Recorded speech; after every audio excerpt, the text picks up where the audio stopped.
perebutan suara capres di berbagai daerah semakin ketat. 3 wilayah yang jadi lumbung suara dengan jumlah pemilih terbesar yakni Jawa Barat, Jawa Timur, dan Jawa Tengah. Jawa Timur menjadi wilayah dengan jumlah pemilih terbanyak kedua di Pulau Jawa.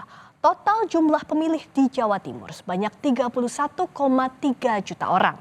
Pada pemilu 2019, 5 partai politik dengan suara terbesar di Jawa Timur antara lain PDIP dengan 4,3 juta suara, lalu PKB 4,1 juta suara, disusul Partai Gerindra dengan 2,4 juta suara, kemudian Partai Golkar 2,2 juta suara, dan Partai Nasdem dengan 2,1 juta suara.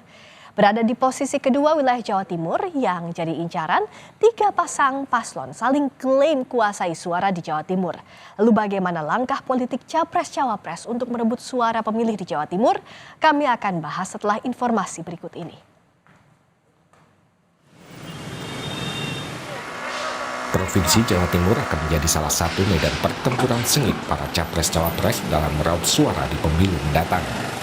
2 cawapres yaitu Muhaimin Iskandar dan Mahfud MD merupakan tokoh dari Jawa Timur. Kabar Gubernur Jawa Timur Khofifah Indar Parawansa merapat ke pasangan Prabowo Gibran membuat persaingan dalam perebutan suara di Jatim makin ketat. Saat ini Khofifah telah mendapat surat rekomendasi untuk maju di Pilgub Jawa Timur dari 4 partai pengusung Prabowo Gibran, yaitu Partai Gerindra, PAN, Demokrat, dan Partai Golkar. Khofifah berjanji akan memenangkan pasangan yang didukungnya di Jawa Timur. Target sebagai jurkam persentase di Jawa Timur apa ini? Terakhir Ibu mungkin ada berapa persen mungkin Ibu? Pokoknya menang. Bagaimana? Cawapres nomor urut 2 Gibran Raka Buming Raka belum mau berkomentar banyak soal Khofifah maupun peluang memenangi suara di Jawa Timur.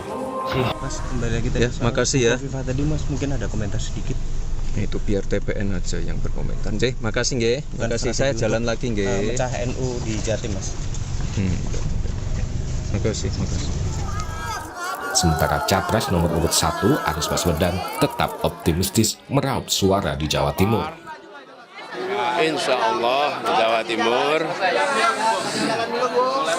dengan jejaring yang dimiliki PKB, Nasdem khususnya itu akan bisa menjangkau lebih banyak dan kami makin optimis dengan Jawa Timur.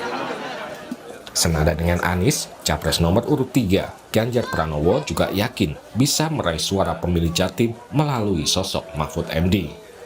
Tentu optimismenya agak berbeda dengan Jateng, tapi Jatim itu salah satu provinsi kedua yang menjadi potensi suara Ganjar Mahfud. Dan Pak Mahfud kan dari sana. Maka rasanya Pak Mahfud akan lebih banyak nanti berkeliling di Jawa Timur. Dan saya hakul yakin karena ketokohan Pak Mahfud, performance Pak Mahfud, relasi Pak Mahfud dengan Jawa Timur sangat kuat sekali. Ya. Berdasarkan survei Litbang Kompas, penguasaan wilayah Jawa Timur, Anies Muhaimin mencapai 10% di bulan Desember ini. Sedangkan Prabowo Gibran meningkat di angka 40,9%. Sementara Ganjar Mahfud di angka 18,6%. Pada pemilu 2019 lalu, PDIP meraih suara terbanyak di Jawa Timur, sekitar 4,3 juta suara, disusul PKB dan Gerindra. Jawa Timur merupakan provinsi dengan jumlah pemilih terbanyak kedua setelah Jawa Barat. Jumlah pemilih Jawa Timur mencapai 31,4 juta orang. Tim Liputan, Kompas TV.